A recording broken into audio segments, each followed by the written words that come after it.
Good evening, everyone. It is Thursday night, and as you know, on Thursday nights, the Millionaire Ladies Mob are live. And here we are.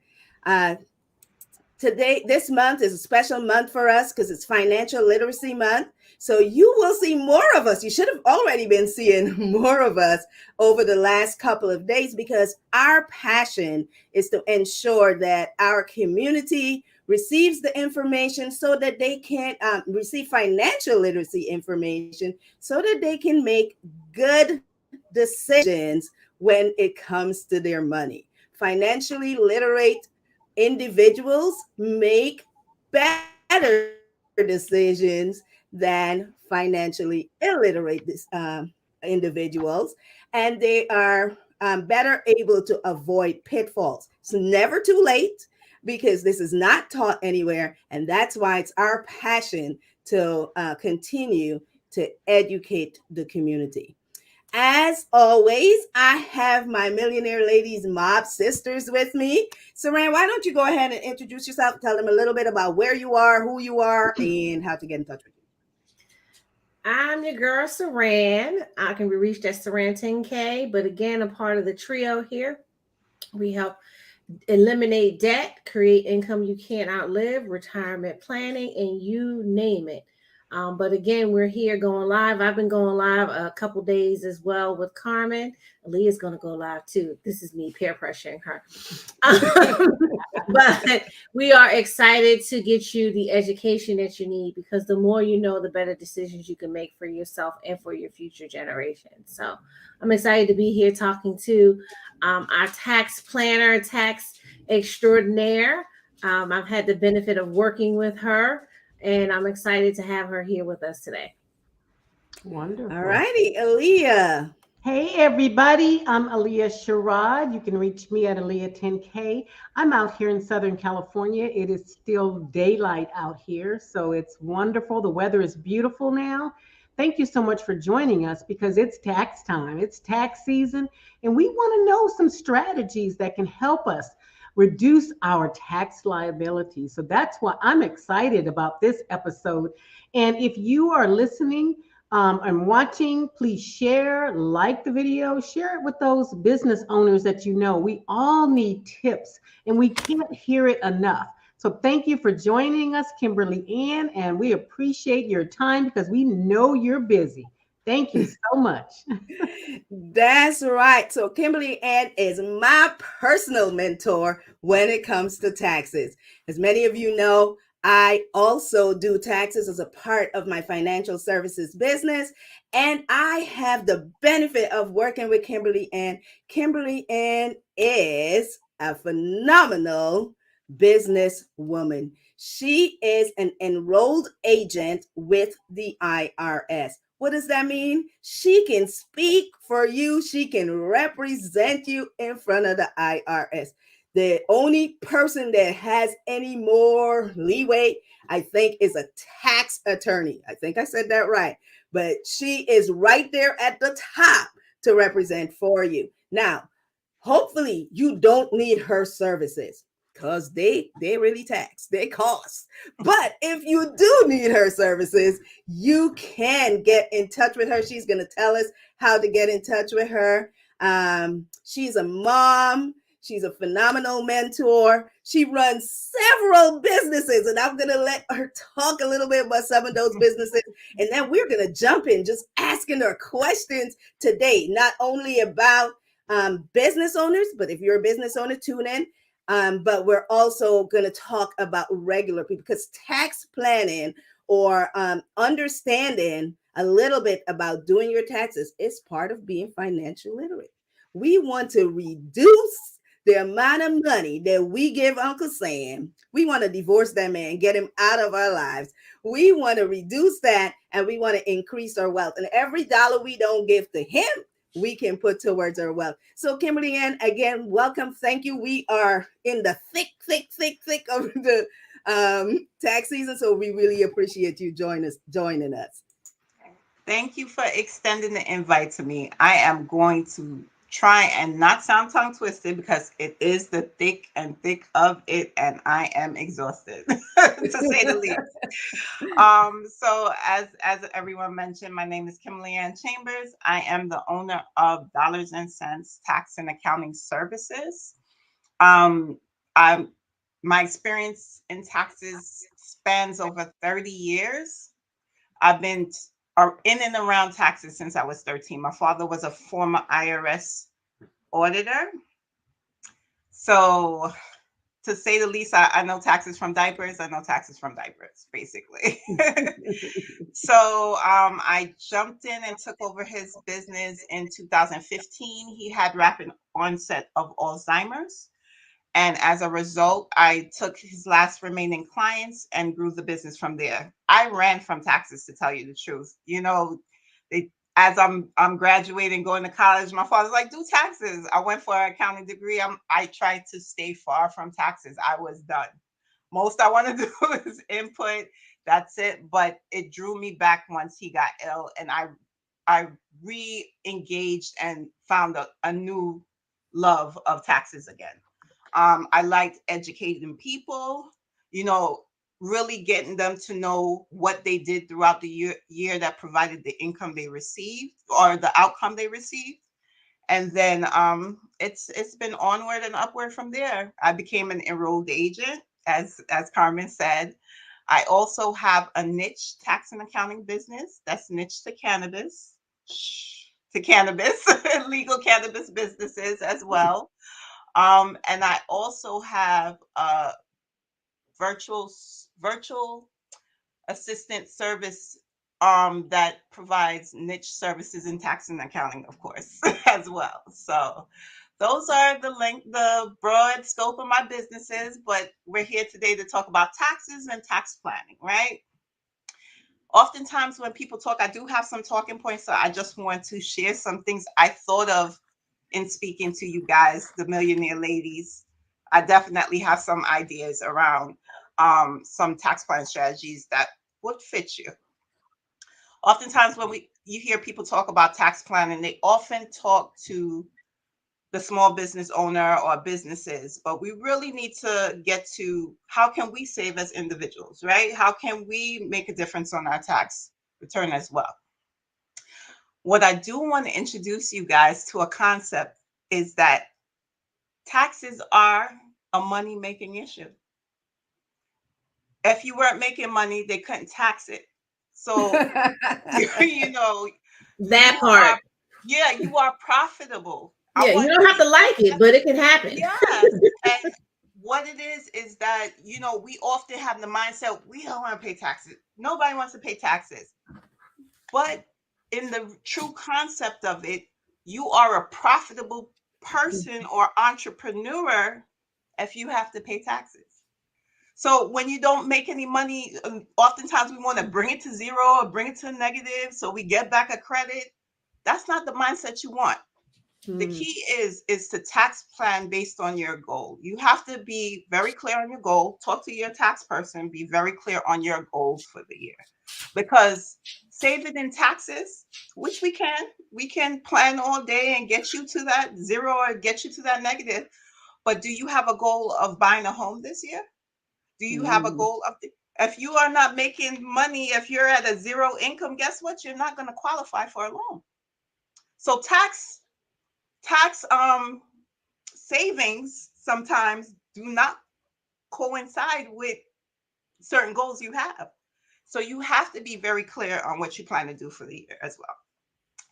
So I want to also talk about what we often experience as people, as women, as families, is a concept called lifestyle inflation. That concept is that when you tend to make more money, you tend to spend more. Oh, Your yeah. expenses grow. It's the true essence of more money, more problems, right? Biggie And said it. Biggie More said it money, right. no problems. Biggie said it. So, with that being said, you know, oftentimes lifestyle inflation happens for a number of reasons. we fall in love, we join together, we have kids, you know, we make more money. That union costs more money, but then we get the kids, we got more mouths to feed, right? You know, you get raises at your job. You get raises at your job. Okay, I don't want to drive a Honda anymore. I want to drive a Mercedes. You know, that type of concept happened. A lifestyle inflation event was COVID. The world shut down. We were home, but we were getting a lot of government money and didn't know. A lot of people had itchy palms and didn't know what to do with it. So that was one big lifestyle inflation event. And unfortunately, some people are experiencing the repercussions of that right now. Yeah. So, how can tax planning help that? Let's think about it. Oftentimes, there are deductions and credits we are not privy to, like the layperson is not privy to, and we can be strategic about utilizing throughout the year and even at tax time. A couple of those strategies I want to introduce you to. Investment strategies. You avoid short-term capital gains. Capital gains occurs when you have investment that you sell, you do something with, you think about stocks, you think about property, you know, you're not holding it for the long term. It's a higher capital gain when it's less than a year. So if you could be strategic in your choices, oftentimes we buy a property with no intention. It was a great property to invest into, no intention of keeping it. Maybe strategically plan, at least hold it for a year before you flip it. You know, those type of things. There's also stocks that you can invest into that have low turnover or minimal dividends. You want to minimize your tax liability because those dividends that get paid out are income to you. So just because you have the money doesn't mean you have to invest into it. Just because it's a trend like Dogecoin, you know, doesn't mean you have to run and jump into it. Well, let me ask you a quick question about that because I'm into buying high dividend stocks personally, right? And so because I get paid a dividend, right? And so you're saying get the lower paying one. So it's like, what's the trade-off if I'm trying to make money with the stocks? Because I hear you saying to lower your taxes, but if I'm trying to make money, like you said, I want to make money with all my investments. I want to be able to be Warren Buffett, who his dividends is paying him 184 million. Now, I mean, that's not nothing to sneeze at, right? Right. So if I start buying low dividend stocks, and I'm going to see a lower return on my money. And we always talk about trying to get a return greater than the inflation rate, right? I looked at it the other day. It's like 6% now. It's going down. It was going down fast. Now it's going down a little bit slower. So, you know, what would be something, you know, low dividend versus high dividend? Because I'm looking for high dividend. You know. So a strategy you could use to combat that. And again, that goes back to your goals. Now you clearly are like, I want the money. I want to be Warren Buffett. I want these dividends to pay me a whole other income, you know? So and the next thing I was going to talk about is tax loss harvesting, meaning that sell a losing investment to offset something that's a higher gain. So if you're invested in something, and like people that play stocks, if you watch it like that and you know some are going to be doing good and you have a stock that's losing, you take the loss in order to combat the ones that you sell that off to take advantage of the loss to go against the high income. Right. So those are strategies you would employ in order to manage that. Because we hear about the 184,000 or whatever the dividends are paying him. We don't know about what losses he's taking advantage of. Correct. They never tell us the whole story. Our billionaires are great at telling us how we can be like them, but we only get part of the story in their books, videos, and tapes. And so, that's why it's good that we have people who are on the ground doing it.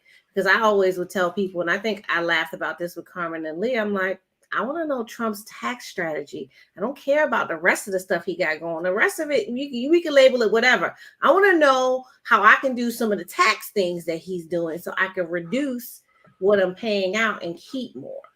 And oftentimes, when you look at those situations and when you really think about it, they harp on, okay, he paid zero taxes or he got back a refund, and somebody like Trump. They don't tell you what happened in state, though. Oftentimes, when that happens, some of the credits that they got to apply, it doesn't work in state because state want their paper. Right. So right. he might have saved a lot, but he might have conversely paid decently in the state. Right. And don't get me wrong, I know somebody like that and people at those levels, they have very complex tax strategies, right? And we're talking to our millionaire women who are, our millionaire entrepreneurs or future millionaire entrepreneurs who are trying to figure out, what are the things that we can do to kind of get smarter with our taxes. So absolutely. So we are speaking to the heart of the people that have the millionaire mindset, or they are in their early millionaire stage. So those are the people we are trying to give them some small tips and tricks that they can apply now, right? So let me ask a question. So what you recommend is that when you're doing, you don't just, I know a lot of people that I do my own taxes. I'm going to go to TurboTax and do this, but you really should sit down and think with a professional and talk about your goals, if they're long-term or short-term. Yearly. Okay, every year, and figure out where you went wrong last year, because I went wrong last year on a whole lot of levels, and I end up paying a lot of taxes. However, every year I should be sitting down with my tax professional saying, this is my goal this year. You buy, you sell, you do this, you do that. And one of the main things that I'm hearing is that we need to clearly define what our goals are, short, long term, 5, 10, whatever it is. And then sit down with our tax professional, and they should help us with our strategy so that we can either reduce taxes or whatever the goal is. That's what I'm hearing. Absolutely. I love that. Absolutely. Not right now, because taxes are due April 18th. We're putting it in May. Not now. Not now. Well, the good thing is up we can do now. Right. But the good thing is taxes are due April 18th, but don't let that scare you, because you can do an extension and you have another 4 months. Everybody does have another 4 months until October for you to be able to, if you're now listening to us and you're thinking, oh my God, this is a great idea, but I can't do it right now because it's the 18th, it's going to be around the corner. And most tax professionals are going to be booked up right now. But we can, there are things that we can do, such as filing an extension and sitting down with that tax professional for them to help you. And like, back to a little bit what Saran was talking about some of the strategies that she uses based on her goals. Most of the things, the high dividend stocks, if you're getting paid high dividend stocks and your goal is to get up that paper, you're going to be holding on to those. So capital gains on them later on is different than if you sold it within that first year, as Kimberly and mentioned to you. And then I don't want this to go over anyone's head who was listening. Many of us, we don't want to pay taxes. I agree. Our millionaire ladies, we specialize in helping you to reduce your taxes legally, because tax avoidance is not a crime, but tax evasion is a crime. But we have strategies to help you put away that money or put that money someplace so that you are not paying as much taxes, or when you're accessing it tax free. So so you still have time to, in the middle of the conversation, I'm going to let Kimberly Ann tell you how you can get in touch with her if you fall into one of those categories that we just talked about. Because last week we totally forgot to do that. So tell us, Kimberly Ann, how can one get in touch with you? Whether they're listening right now or they catch it on the replay, how can they get in touch with you? Well, you could definitely visit my website, which is www.dactaxact.com. I'm going to give you the grandfather baby one because it's too many to mention, right? Or you can give a call to my company at 888-611-1040. So those are the two ways that you can get in touch with me, or you can email me at kchambers@dactaxact.com. Awesome. Awesome. Do we need her to repeat that, Saran? I think you're trying to type it in. I'm typing it. I just pulled up the website from when I used it. So Okay. you're going way too fast for me. I just pulled up my bookmark. No problem. So I do want to get to the items I thought about, especially for us individuals and us women, millionaire ladies, right? So we went over investment strategies. There's also retirement tax strategies. You have IRA conversions, converting traditional to Roth. Roth, you pay up front the taxes. So when you take it out later, guess what? It's tax free. So those are one. Another one I would tell you is medical, not really retirement. That's the main retirement one. And you have up to $6,000 a year to invest in your Roth. That's another strategy. And husband and wife can both do $6,000 each. So it's not just for the couple. Another strategy I wanted to go over was medical tax strategies. You guys have the advantage of having things like a health savings account at work. You invest into those health savings account, and the withdrawals, you invest tax-free dollars. The tax-free dollars can be utilized for expenses such as, any medical expenses, your children's braces, those type of things, to offset higher medical expenses.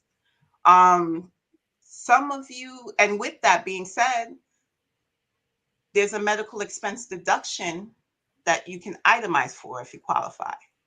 With that being said, the itemized deduction is 7.5% of your adjusted gross income. So you have to exceed the standard deduction. So you don't get both.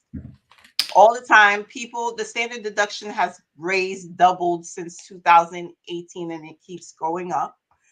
And you could either have standard deduction or itemized deduction. Under itemized deduction, that's where you get the mortgage interest credit, you get your real estate taxes, you get a credit for taxes, you get medical expenses that you pay out of pocket, you get your charitable deductions. In combination, if that exceeds standard deduction, then this credit can grow and grow because you're capped at standard deduction. But if you have itemized expenses that exceed that, it's going to go for the best deduction for you. So if it applies, go ahead.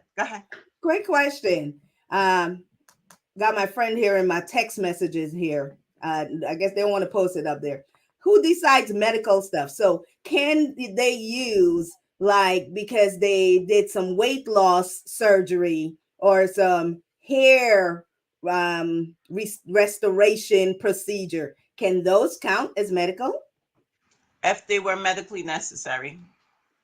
Meaning if the doctor said that hair restoration, like, it affected your psyche and it was medically necessary. Like some people have where they have no hair, no eyebrows, no hair, and they get the hair restoration. It's possible. If it's medically necessary, it can be. Weight loss, medically necessary. If some of the costs, usually it's covered, and then you might fall into some extended costs, out of pocket costs that you have to pay. If it was medically necessary, it's deductible. Okay. Um, there was something else I was going to say. Oh, you mentioned about the Roth uh, account, and we believe in the Roth account as well. We also talk about a Roth on steroids, which is what we help people to do, and that also helps to save on taxes in the long term because you pay taxes now. And then you put your money into a safe place where it grows, and you do not lose any of your money. You cannot lose any of your principal at all. And then it then works in other ways for you, which is why we call it the Roth on steroids. So the Roth is it definitely important, as Kimberly Ann told you. It is capped. I think 2023 is going up a little bit more, but for us, we have the strategy where it's not capped. So if you made $100,000, or you have $100,000 that you want to put someplace, and you want to make sure that $100,000 is not going to go down, then we also have that such a strategy where you pay taxes up front. And then, because many of us, we get caught in that, I'm going to pay taxes later, right? But right now, we're in the lowest tax ever. If you want to go back and look at it, we are paying low, although these taxes are high, where the taxes are low compared to what people used to have to pay before. And so we say, would you rather pay taxes on the seed, or would you rather pay taxes on the harvest? Right? Mhm. And if you bought $1 seed, and you pay 10 cents taxes, would you rather pay taxes now, or wait until that harvest is $100 and pay taxes? And so Mhm. that's also another way. We are not even tax accountants, but we can help you with that. Although I Mhm. told you I do taxes, you can contact me. Go ahead. Mhm. I had one more thing to say. What you were saying about healthcare. So that's my specialty, is helping people with healthcare. But I never, I mean, I have an HSA myself because I know the benefits of it, but I don't really get into that with my customers. But that's a very good way to help someone with their taxable income. Yes. So these are things that you're practical, everyday things. Everybody has health insurance.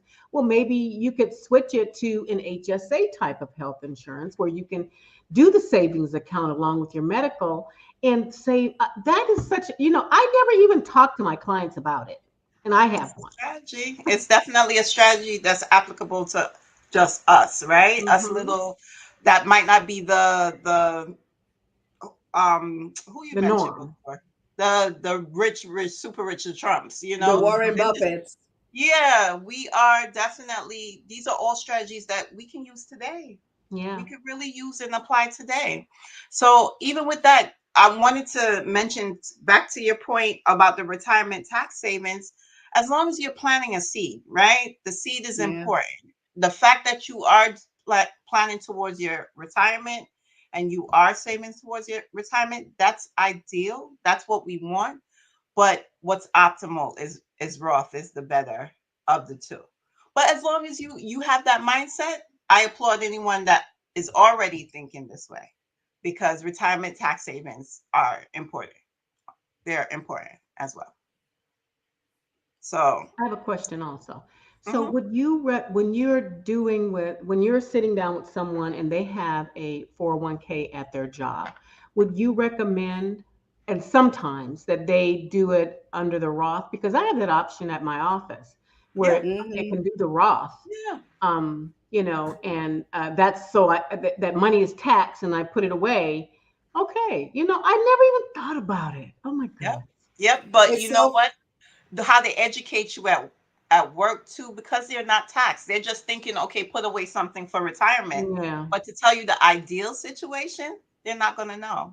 They're going to uh, tell you, oh, you're going to pay tax on the money going in, and all right, tax is a curse word, right? Tax is yeah. already a curse word. You're like, okay, no, it can come out later. Let me just put something in there. But Mhm. ideally, the Roth is a better option. What And about a lot the of company match? What happens to the match? The That's match, I think, is I think the match depends on the employer Right. and how they contributed, whether it's tax. But I was going to add to what you were saying, Aaliyah, because one of the things that, and we talk to people about this, about redirecting some of those funds into something where you pay tax now and don't wait to the future.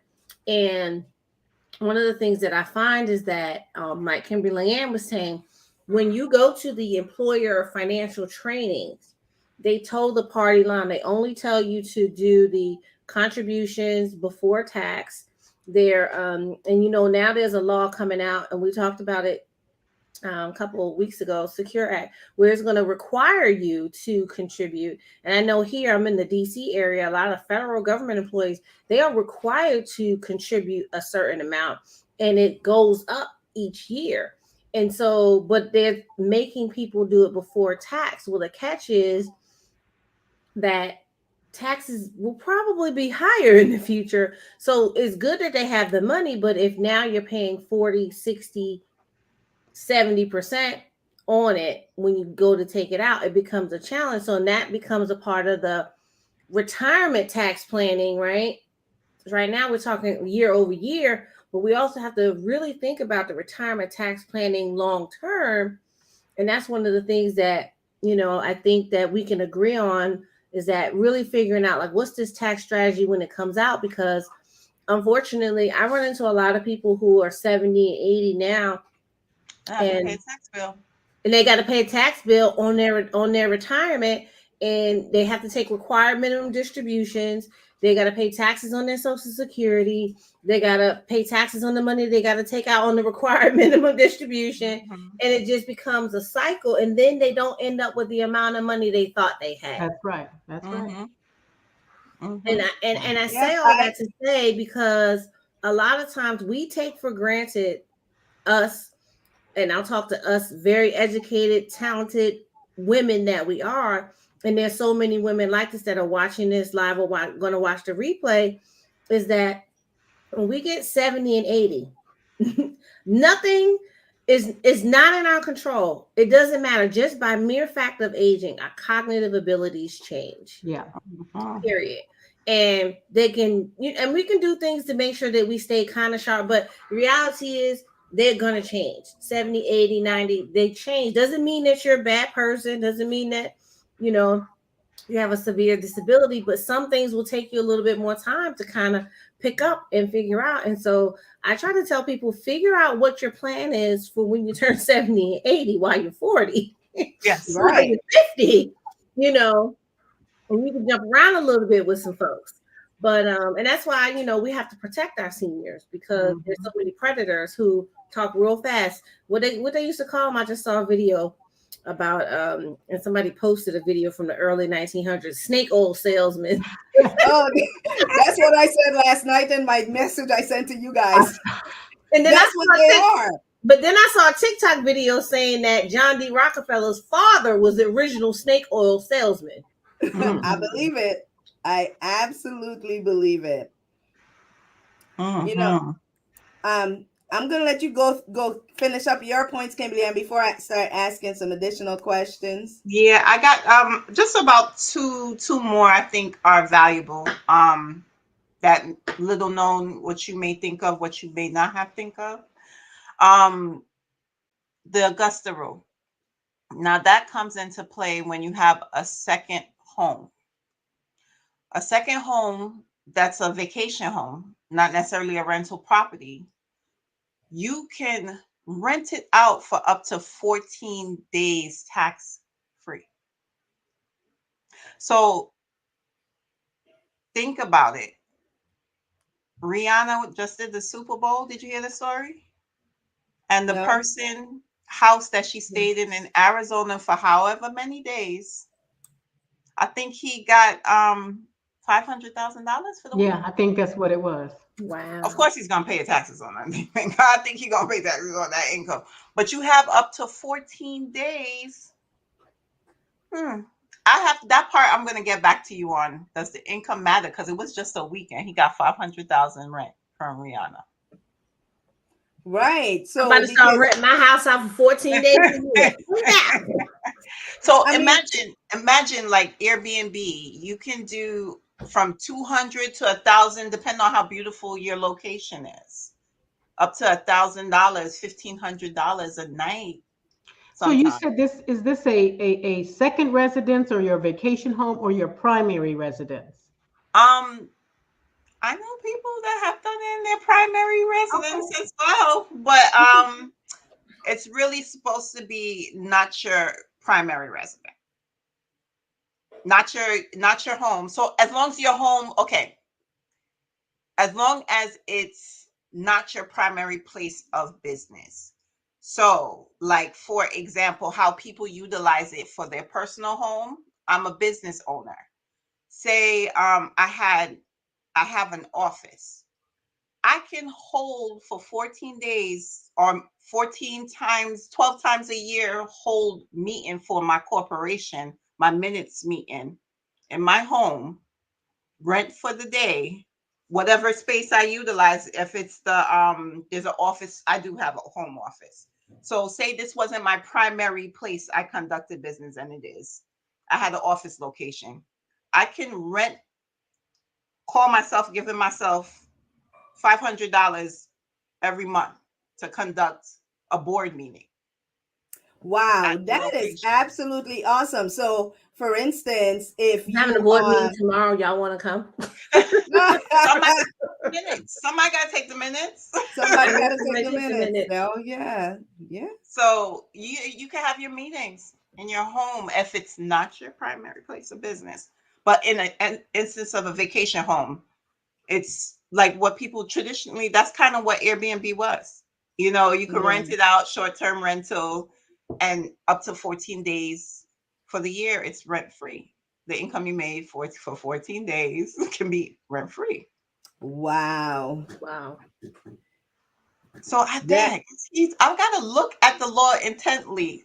I want to know if that's going to be tax free for that man, because I want to go wherever Rihanna's going to be next. I want to invest there first because yeah, because that's that would be that's a great question. I think that you asked Aaliyah.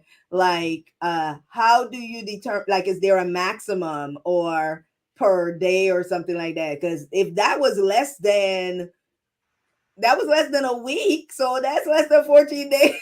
so it kind of qualifies though, So it's like, okay, wait a minute, that's a whole lot of money. I'm even saying, wait a minute, that's a whole lot of money. But that's what people do. If you think about the people that live near sports towns, that Mhm. those type where they have events, and people are now not wanting to have the hotel experience, or oftentimes hotels are sold out. So what they do, they look on Airbnb and look for a home. Yeah, So people are making, you can make tax-free money look at in that. that instance. So We like the that's a word tax strategy. free. Yes, that's strategy. If you are not employing that, figure out how you can. Mhm. The last one I want to kind of put out there that people don't think about is when you have a dependent, it's a childcare strategy. And as you guys know, there's a childcare credit that you get. And I believe the maximum now, we had a good year last year, but the maximum now is 3,000 for one child, 3,000 each child, 6,000 for two. Um, you can also have a dependent care flex savings account at work. So Mhm. much like the HSA, you have that too. So I don't know about anyone else. I have two. They're teenagers now, thank God. But when they were in childcare, that expense could be well 9,000, 10,000, 15,000 a year. Yeah, And if that's a lot you're of money. capped at maximum for two, 6,000, look how much is left on the table. But what if you use a combination thereof? What if you invested, if you have that available to you, the Dependent Care Flex Savings Account, which is a max of $5,000 of tax-free money, and then you have the $3,000 or $6,000, depending on what your family structure is. Now, my eligibility for savings, tax savings, went up to from three. to now 8. So Okay, if I spent $9,000, I'm almost getting back my full amount. okay. I see what you're saying. So you file your tax. So you, let's say a family makes $100,000 a year. They have 2 kids. They pay for childcare, and then they pay for it from tax dollars that's already been taxed. Then they Mm-hmm. put it. They do this account. Is that how you set up Mm-hmm. the Mm-hmm. dependent care account? Mm-hmm. And then you pay for it from the dependent care account. Is that how it Yep. works? Okay. Yep. Yeah. Yep. Yeah. Okay. So you And that, have that, you have those two, that combination, and now you increase your potential of tax savings. yeah. Wonderful. So there are strategies out there. You just gotta look at your individual picture, what you're eligible for, and see, what's applicable in your case. What your goals are, what's applicable. Do you want to be aggressive with strategy, or do you need to be middle of the road strategy, or you have some big things you want to do? And strategy probably needs to be on the mid end or to the lower end in order for you to qualify for your goal and dream that you are trying to attain. So, always in the mindset of what your goals are for the year, you approach your tax strategy. Yeah, very And it's Great like good. a medical information. appointment. You need a checkup every year, Great So if information. not multiple times. what are some of the tax strategies that you've seen with some of your clients that you feel like are effective, or tax Um, strategy or goals that they've had that you've talked to them about and you're like, oh, that's an interesting goal, but and that might work. You're like what they're trying to do. um, I've utilized the Augusta rule on some of my, because I have a few consultant clients Mm-hmm. that have like a unique niche, and they make a lot of money Mm-hmm. and low overhead. Because of COVID, they might have did more in-person strategy. Because of COVID, the world turned virtual, so they pivoted. They did a pivot with the COVID, and Mm-hmm. now they've adapted. I've seen them go from, oh wow, I was making money. They took a dip in COVID because they were more effective in person. Mm-hmm. They couldn't figure out how to translate that. Then when they figured it out in the 2 years that we've been going through COVID, they exploded. They made more money than in person. Mm-hmm. So, but with that being said, the structure of your expenses change. So Mm-hmm. you're very low overhead and you're making all this money. So, strategies that I've employed with them is like the Augusta rule. Definitely is one that we use. You just have to look at what's going on for them, and oftentimes I find my consultants, they are strong millionaire ladies that haven't had families yet. Mm-hmm. They're young, or they Gen Z-ish, and they found a niche, and they're making that money. And you just have to kind of look at each picture individually. There's some staple ones you can apply and make sure they set themselves up to apply, Mm-hmm. to take advantage of home office deduction, which are standard. The Augusta rule is one. If they are a consulted single person, I tell them have minute meetings at their home. If they are a corporation, you know, um, there's staple ones, but there's ones that, depending on their picture, like there's some high earners that can afford to make, there's a certain charitable deduction. My mentor, every mentor should have a mentor. That's another thing I'm going to say. Mm-hmm.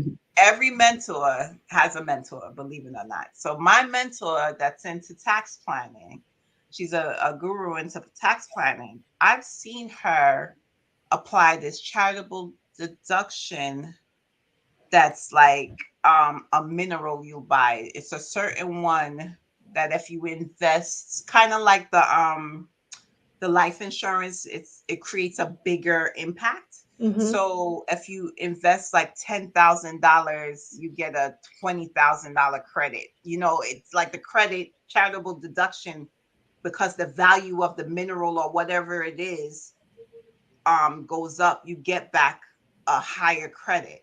And that charitable Mm. deduction is ridiculous.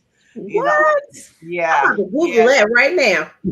There's But it's so great to understand some of those things. And some people, you have, if you don't know any of these strategies or whatever, you can be leaving money on the table, because just like for the regular earners, or a little bit mid to high, they can utilize the things like the Roths and stuff like that, because you have to have the money to put it in. Oh, by the way, I know you didn't mention this, but if you didn't file your taxes as yet, you still can invest in that Roth for last year. So if you got money that you want to be able to take advantage of that credit, or deduction, you can still do that. And I think we are able to do it up until October, right? When if you file an no, extension, hold correct? on. No, I don't think so. I think it's only till April 15th. Hold on. I'm Okay. going to tell you. I might be wrong, but I'm going to tell you.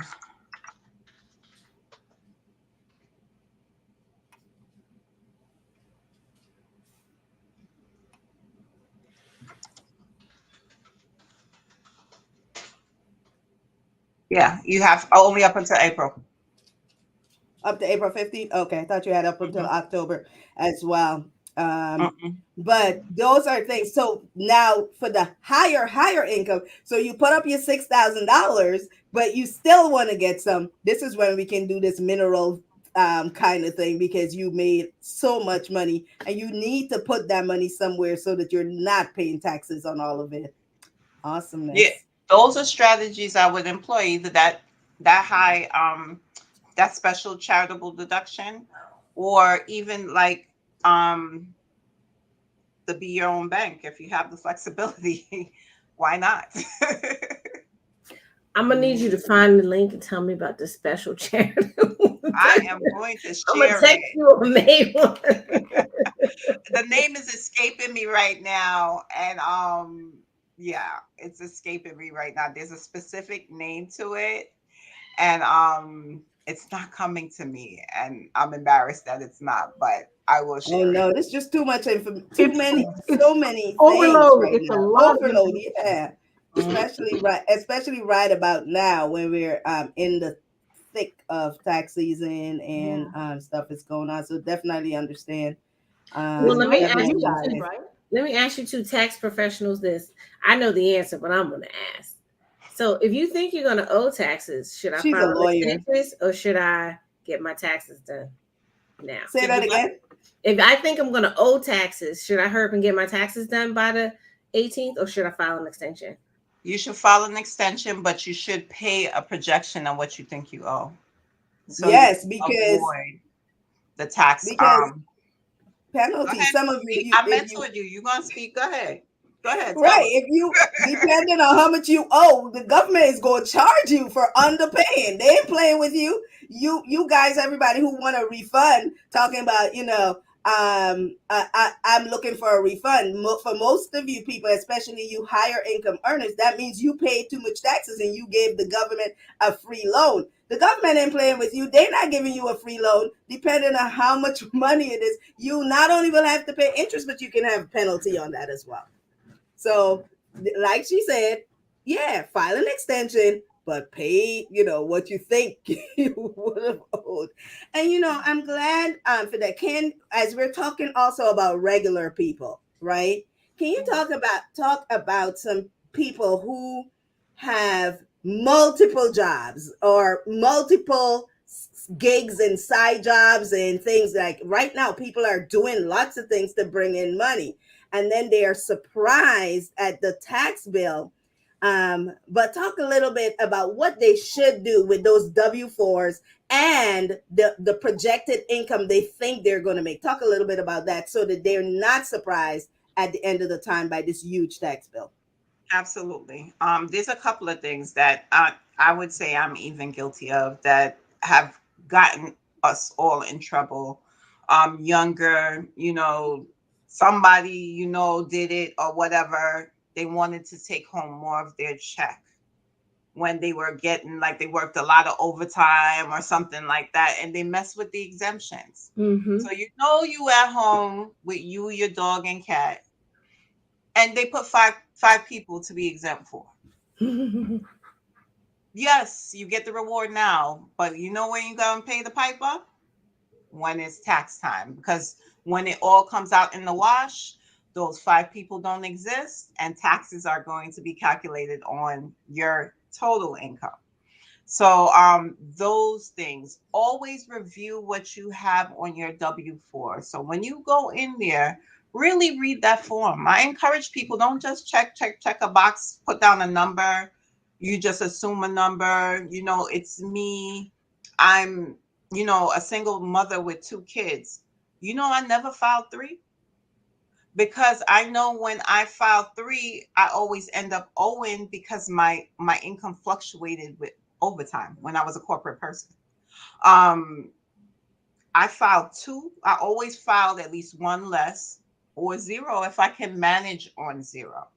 Because zero, they take out the most taxes. And Mm-hmm. if I'm looking for something at the end of the year, that's when I want it. But you know what? The goal is to break even, people. Stop looking for a refund. Yeah, the break Stop even looking is the for a magic number, and that's an refund. art. Trying breaking Yeah, even is an break art. even is the goal because one, why are you giving into taxes what you could use during the year? If you are at a deficit, I would want what is maintaining me, or I can put away for myself and make the choice of what I invested in, And get some Mm-hmm. not pay interest the on it. taxes. And then at the end of the year, if you pay too much, you're not getting interest on that money. Mm-mm. You done help the government do whatever, and you're not Exactly. getting interest on that money.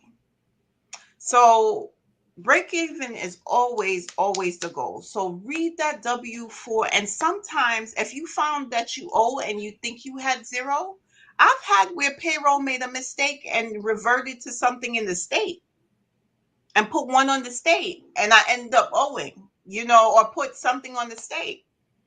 Review every year, make it a habit.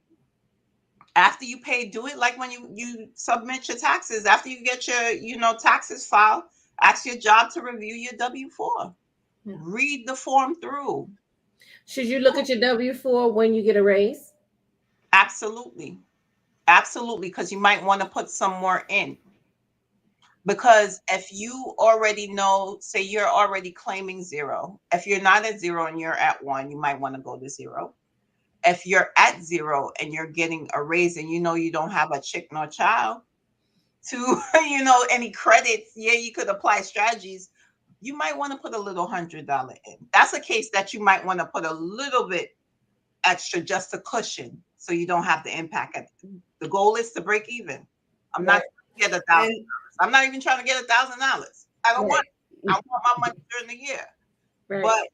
But the goal is if you are in a position, and one time that happened to me, I got a 23% raise because of, I helped with a division they were letting go, and I helped manage it to the transition, the mergers and acquisition, the agreement. I helped manage it, and my corporation awarded me with a 23% raise, and I was glad to see that bump in money. I was not happy at the end of the year. Mm-mm.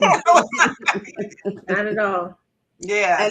and that's a good thing also for people who, if you have more than one job and you claiming all the same exemptions on all of those jobs, and then you might have 1099 money, meaning money that you didn't pay any taxes at all on, and you then you have that also. So consequently, you can end up not paying taxes on $50,000 or more in that year. So that's a key thing. When people have multiple jobs, especially multiple 22, we always walk into the job and just consider that job. That job is also just considering that job. So when Right. they look at the income they're paying you, they're thinking they're in a silo. This is the only income you make. When you already have your job, you go to a next job, there is a section that asks, do you have more than one job? Please put down the projected income you will make at that job. Yes, it will take out a little more taxes, but guess what? It's accommodating that it took that figure. Say the other job you had 25, you're making 25,000, and this job is going to be another 10. Guess what? They're going to factor it based on 35,000.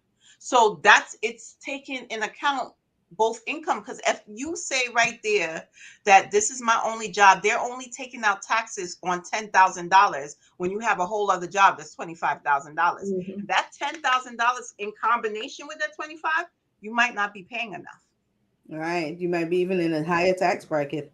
Mhm. So yeah, that's a good a good thing that I wanted to get out there, especially our young people.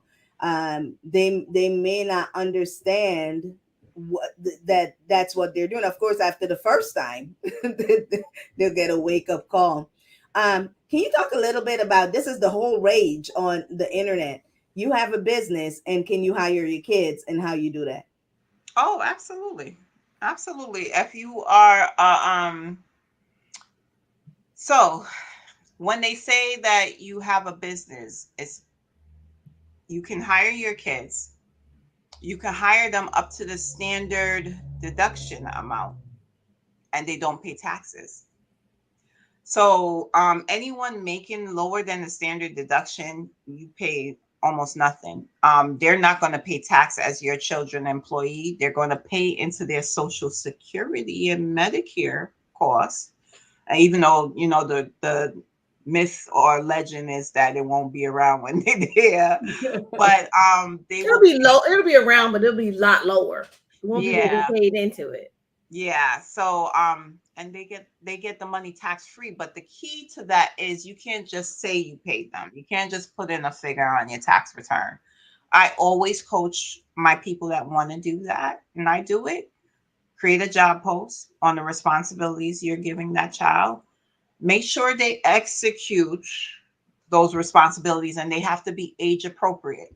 So you can't have a 5-year-old and you're talking about they filing and they doing well, they might can well, no, it's not a 5-year-old. 5-year-old is more like a model on your social media. If you sell clothes and you put them in the clothes. You pay them $5,000 for the photo shoot. That's reasonable. You can have a monthly photo shoot. That's reasonable. um 10-year-olds, 9, 10-year-olds, 11-year-olds, you might have them filing. My 13, believe it or not, my son could do taxes from he's 10. So he input for me. So he had a legitimate job. He had a job. But the key is that you give them that money as well. Mhm. So they have to have a separate bank account. You have to issue them a paycheck or make a transfer to their account, not your account, not a joint account with mommy, their account. Um, it's money coming out, I know, but you think about it. So now they're employed, they have what, 10,000, 12,000 in a bank account from payroll from your business. Guess what? It's legitimate to have them buy their own school clothes. It's legitimate to have them do certain things out of that money. You can offset some costs that way. What about your Not You know saying grand? that. what? Go What You ahead. about know your what? That's grand? legitimate to have them do as well. Start putting that money away and Make getting investments. compound interest on it. Whether Make I was it about to is, say, if they making that kind of money, they need to start planning for retirement now because we got to oh, plan for of our. course, Absolutely. They gotta have this money, have this time, like you said, to compound over time. Because if yeah. you're able Absolutely. to do it, because I was gonna say, can I hire my goddaughter to be an employee of my business? Absolutely. Oh man, I'm about to call her now. Tell her she's hired. She's But only I have a 2 years old. question too. I have a question too. Like I have a granddaughter, very smart, but Mhm. can I hire her? Yeah. The money you pay her can be tax free up to the standard deduction. So Hmm. a standard deduction for a child is for a person is $12,000. So fair to But give she's them not my dependent. it's you're not getting the expense in your business. You paid an employee. Mm, That's how the Twelve credit thousand applies to you. dollars. mm. So instead of putting it in a stock account, I could payer. Okay. Well, you can do both, but you now get the expense deducted because you put it this way: you pay the child and then you put it into the stock account, All right. Oh man, my or then you goddaughter's put about it to be into Well, individual 5 your business. years. goddaughter, I have to look at that per se. It's really your child. Well, Granddaughter I would ain't got no business. definitely fall into that category, but And it's not yeah, but taxable to them. it's not tax. They're not But gonna you still tax it. got to do a 1099 once it's over $600, right? Mm-hmm. Yeah. You're gonna do it, run payroll, because You got to run payroll. you That's want right. invest in their you putting them on payroll. You putting them on payroll. Hmm. So you want the Medicare and you want Social Security paid into for them. Yeah. Okay. Mm, Yeah. That's I how you like Very start that good. early for them. I like it. Yeah, imagine if a kid is putting away $6,000 from the time they're 6 for 30 years. Well, not even 30. They probably get 60 years now. Look at that kind of money that they That get. that is golden because we give our kids all this stuff. And if you're in business and you're real business and you have a company and you need legitimate expenses, put it's and I hear it all the time. It's like Carmen says, it's all over the internet, but they Mhm. don't explain They the don't. That's the strategy. thing. It's a legitimate strategy, but what's the crime is that it's more of clickbait. Right. Instead of, it doesn't give you, there's things. And what I don't like about it is that, so you're going to have the layperson who's going to go do their TurboTax. They're going to say, okay, Right. I gave my kid this amount of money in pay. One, they didn't transfer it out their bank. So if they get audited, you know what, you cause this person to get a problem, a real problem, because they Right. don't have it documented what they are. You almost want them to clock in, clock out, even if you have it on a spreadsheet, what time they started to work, what time they ended work. They work 2 hours a day, they work this amount a day, they work 4 hours on the weekend. You want to keep records of what they were doing down to the job posting, just like if you hired a real employee, a job posting. Right. What can And you you know prove? what? What can you You know prove? what? It's Mhm. important that you just said that because I'm going to mention that you need to make sure you're not violating labor laws. Kids can't work 8 hours a day. Kids cannot work during school hours. So Yeah, those are things you got to make sure that you can prove is happening. You can't but just if pull out numbers out of the air. it's a family business. Should be reasonable, but it's a family business. So I guess, our children could be slave labor, but But that's it's it. That's it. Then you'll be violating some state child labor laws because kids can't. And there's some. I don't know if y'all saw it just recently. There's some chicken companies and stuff like that got I kids working saw all that. night, I all saw that. night. They're major, and they've chosen to do it because the penalties that they face is less than The what money they they got would it. be they would have to use to pay out. So they don't care, you know. right. But So what, for you know why? us, Because it's how they try to avoid that.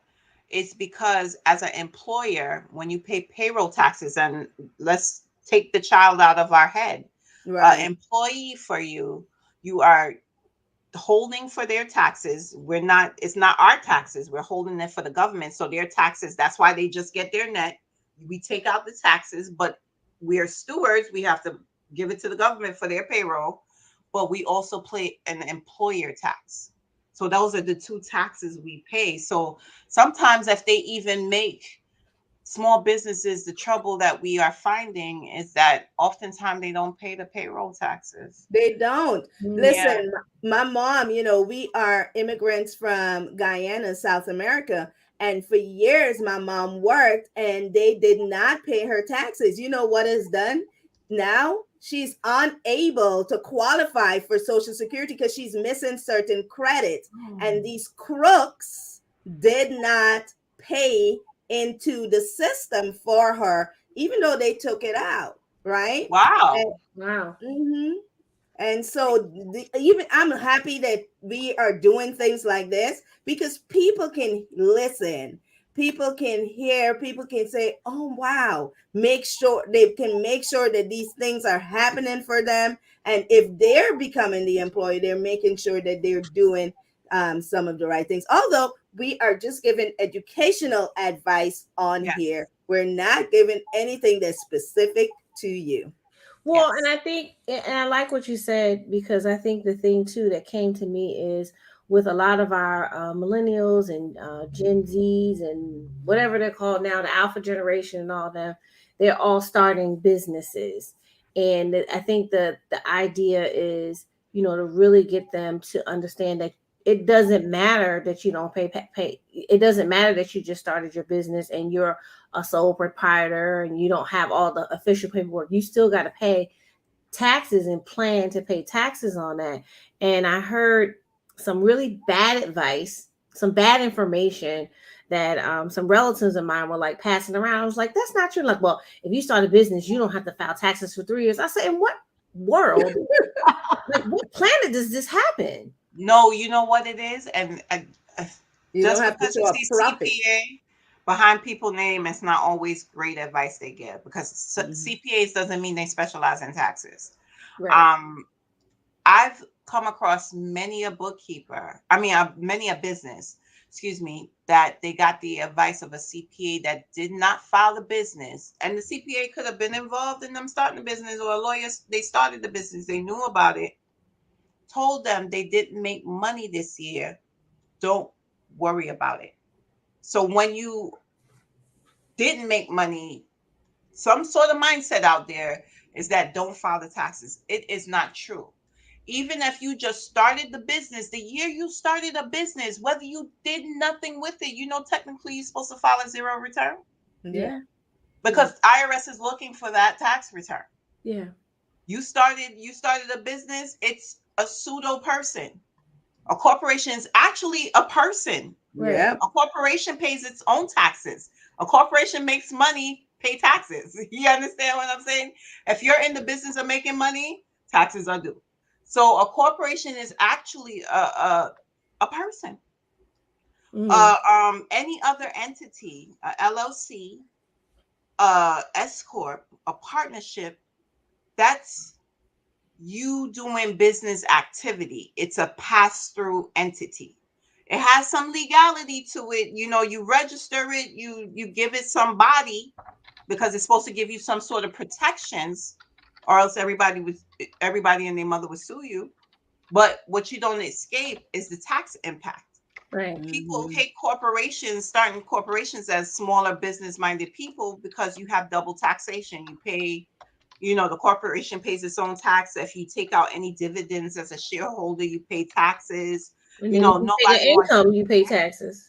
right. Nobody wants to pay taxes, basically. But you know what? A corporation, especially if you're into, it's a high earning corporation, you protect yourself personally from paying that tax.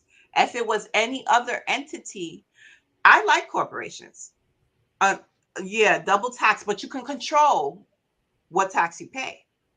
Uh, any other entity, which is like a LLC, a S corp, a partnership, that money, if I made $1 million and all at the end of the day it ended up being 200,000 net income, guess what? As a LLC, a S corp, a partnership, I cannot avoid the tax on the $200,000 personally. Right. As a corporation, that corporation paid tax on 200,000, and if that corporation can't afford it, that corporation can die with that tax. You Right. understand? Right. You Right. could have a corporation part two. You can have a next child and then resurface and let that corporation die with the tax debt. Right. But if it's any other entity, I'm personally responsible for the tax. And I think this conversation is important because there's so much half information, Mhm. and it shows up in all of our social feeds, right? I know because we're in the financial industry, so we get all the stuff that we already are interested in, or we're doing or talking about, right? And I'm like, where's the rest of the information? And the thing is that we all put disclaimers out. This is for information, education. This is not specific to you, but even if it sounds specific, make sure you talk to someone one-on-one. But the thing is that so many people are literally taking advice social media. from the exact social media. And I won't say a name, but I had a friend and I've known her for years. She literally called me in the middle of a transaction to buy some I bonds. She's like, help me. I was like, help you what? She's like, I'm trying to buy some I bonds. I said, what are those? Right? And she's like, well, I saw this video and she said that today's the last day and you had to do this and that. I said, well, send me the video. So I looked at the video. I said, oh, okay, that's interesting. I don't have enough information to go and rush and try to buy one of these like right now. And like today's not the day to call me for financial information. Like right when you're in the middle of doing it, right? Right. And I think that we get into this last minute thing with most of the things that we're doing because I feel like and we're on this journey together, right? Trying to educate people so that they can at least meet with us so we can give them their specific, information. But what happens is, the literacy gap, and I hate the word literacy because it sounds so negative, but the lack of knowledge about money has been passed down to us for so many generations. The first, couple 10 generations, it was out of our control, depending on where you're from and all those different things. But then, then it's just us learning how to work, earn money, and pay bills. Yeah. Right? Work, earn money, pay bills. And so we don't have the conversations at home. And so the education becomes what we saw. Right? I grew up with my grandfather. He was a truck driver in New York. And what did he do? He was a Southern boy who was in New York for many, many, many, many moons. And guess what he did? He got up every day. He left the house at 5 a.m. He went to work. He was home by 3. He paid bills. He hung out with his friends. And he did that pretty much every day. He retired as early as possible. Right. And that wasn't good for me. I was a teenager when he retired. So he was watching me. Right. But the thing is that he was able to retire. But the lesson I learned is that, okay, well, you go to work. You make sure you keep your job. You make sure you keep your home and stuff together. You pay your bills and you do it again. But there was no, and not a discredit to him. He showed me what he knew how to do because he was able to maintain everything in his life. There were no financial shortfalls. There was nothing missing, type of thing. And then it's like, okay, well, what is the real lesson in money? And you start looking around to other people in your family. Well, what are they doing? How are they doing it? And then you start to learn these different things like, oh, well, Uncle so-and-so has a retirement plan. Okay, well, they have this. Oh, they were in the union. They got that money and they got the retirement. Oh, they did this. And so the thing is that we're allowing, or many of us, I'm a Generation X, many of us just tried to learn by watching and mimicking what we saw other people do. And now these newer generations are watching social media to try to figure out what to do. And the information is just all over the place. Mm-hmm. And we didn't even, and for most of us, money wasn't, people didn't talk about money. It's taboo. And so many of us that are trying to mimic, we're trying to mimic half of the story. Right. We don't have the whole story. And that's the reason why we're doing things like we're doing. But, I really want to respect your time, Kimberly. And I know that I told you it's going to be no more than an hour. And we are way past an hour. Well, not way, but we're past an hour right now. I really, really thank you for coming. We have to have you back when it's not tax season because we did not touch the surface of stuff in here. So we definitely will need to have you back. Tell everybody one more time, or did you already put it in the chat how they can get in touch with her? I put it in the chat like 9 times by accident. Okay, so already in the chat. How you can get in touch with her. She's located in New York. So if you are in New York, although she does taxes in all 50 states, and if you didn't catch it, she has a niche in taxes, which is for legal cannabis industry. You're wanting to do that, want to figure out how to get your taxes well in that industry. She is the guru. Don't call her yet. Wait until after the 15th, although our taxes go on all year, right? If you expect that you are going to get a refund, you don't have to file by the 15th. But if you are going to, you better go ahead and file an extension. Anyway, thanks so much. You guys have any, do you have any parting words, Kimberly? I want to say information is power, and that power is key. I definitely want to speak to our younger generation. Of course, we are at a stage that we are just trying to set up our younger people right. Our younger people are so curious. That's why they all fall for the trap of what's on social media. It's just to really continue what this platform is doing, continue to put positive and good information out there for people to learn from. It's very important because what they get is a snippet, and how we are structured now, unless it's on social media, it's not true. They're swayed by the news, which we grew up on, and Yeah. what we live by. Now social media is what's goal for the younger generation. So the fact that you are doing this is very important. And if you don't know about taxes, it's one of the most important things um out there to begin to know about, Mm-hmm. no matter how young. So if you're in high school, um it's start asking your parents questions. Start, getting that exposure. And parents, start exposing your kids. We come from a culture that, we're seen but not heard. But you know what?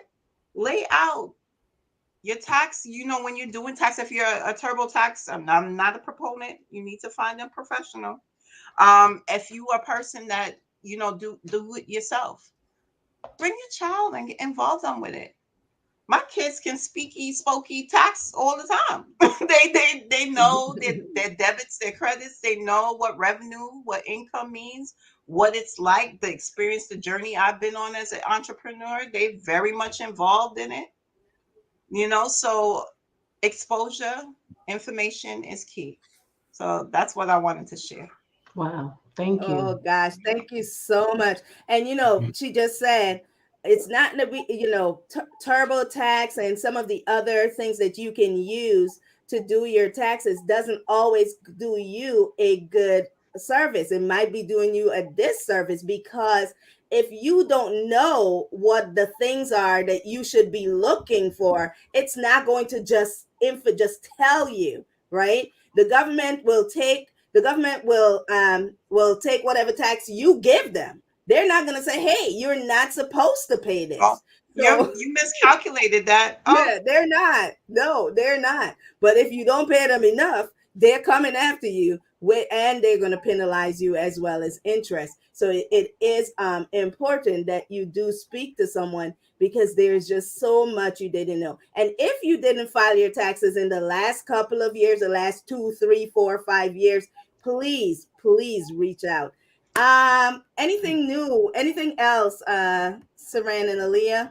No, just thank everybody. That was very interesting. Thanks for joining us this evening. thank you Yeah. for having me. Yeah, thank you for coming, and thank you for looking out for me on that those taxes we did together. So I could be I'm a reputable client. She helped me do some taxes and she was timely and we got it done. Thank you so Yeah. much. Thank you. And that's important, because she has got so much tax knowledge. And many people might not know, if your family member died, a tax refund needs to be filed in that last year. So if you need help with something like that as well, reach out to Kimberly. And Kimberly, and again, thank you so much. Thank Everybody you, else, thank you guys. for joining us. And if you Thank catch you us for on the having replay, me. please hashtag replay and share this live. Bye bye. Bye Thank bye. you.